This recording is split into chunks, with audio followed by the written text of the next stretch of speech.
Lawmakers are considering a bill that would allow anyone to break into locked vehicles to rescue animals left inside the dangerous heat.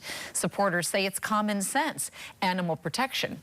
But critics argue it goes too far by granting broad immunity from civil liability. Nikki Schenfeld reports. Every year, pets die after being left inside cars where temperatures climb to deadly levels. Last year, a Hawaii Island canine died after being left inside a police vehicle for too long. A legislative bill is looking at allowing first responders and Good Samaritans to break into a locked vehicle to rescue an animal they believe is in danger. Having something like this in place is really good because we get a lot of calls. A lot of the times with people asking what to do in a situation like that.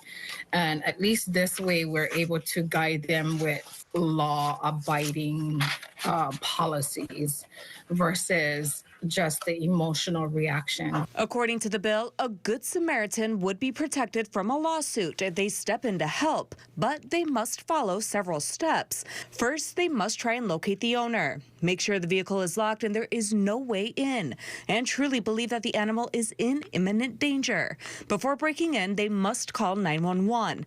They can only use necessary force to free the animal with no extra damage, and they must stay with the animal until first responders arrive. If one of those steps are not followed, you could be liable for damage.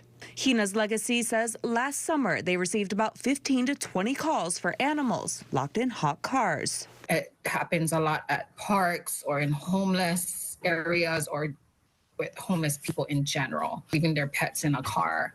Moniz points to last year's trained canine death on the Big Island. If that can happen to them, it can happen to anybody. So, yeah, I think this is a really great bill.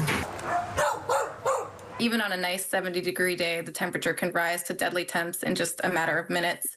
She says similar Good Samaritan laws exist in at least 16 other states without widespread abuse of people just breaking into cars. So this bill would just allow people to rescue a dog in distress without fear of retaliation or that they will get in trouble for damages. Still, opposition groups have concerns. The Hawaii Association for Justice says the bill grants blanket immunity, even in cases of negligence, and says first responders should still be held to a reasonable standard of care. As it's currently written, animal control officers, law enforcement, and firefighters would be allowed to enter a vehicle if a pet is in danger, remove the animal for its protection, take it to a veterinarian clinic, and leave a written notice on the vehicle explaining where the pet was taken. The American Kennel Club and Moniz say the bill is a good start, but accountability should go both ways. The bill continues to move through the legislature. Nikki Schenfeld, KHON2 News, working for Hawaii.